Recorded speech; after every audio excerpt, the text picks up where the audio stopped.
পাকিস্তান থেকে কোনো বিমান যদি ঢাকায় আসতে চায় তবে সবচেয়ে সহজ পথ হলো ভারতের উপর দিয়ে উড়ে আসা। কিন্তু ভারত যেহেতু তাদের আকাশ ব্যবহার করতে দেবে না, তাই পাকিস্তানি বিমানকে আসতে হবে বিশাল পথ ঘুরে, হয় চীন হয়ে নতুবা শ্রীলঙ্কা হয়ে সমুদ্রপথ পাড়ি দিয়ে। আকাশপথের বাণিজ্যে যেখানে প্রতিটি মিনিটের হিসেব কষা হয়, সেখানে এই ঘুরপথ মানেই বিপুল পরিমাণ অতিরিক্ত জ্বালানি খরচ, যা ব্যবসায়িকভাবে একেবারেই অসম্ভব।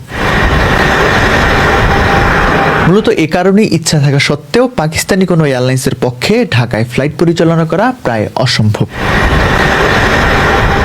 ঠিক এই সংকটময় মুহূর্তে গেম চেঞ্জার হিসেবে আবির্ভূত হয়েছে বাংলাদেশ।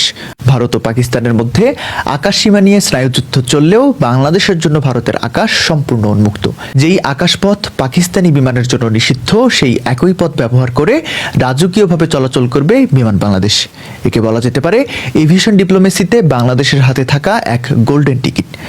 ভারতের উপর দিয়ে সোজা ওড়ার কারণে জ্বালানি ও সময় দুটোই বাঁচবে, আর এই রুটে একচেটিয়া ব্যবসার সুযোগ পাবে বাংলাদেশ।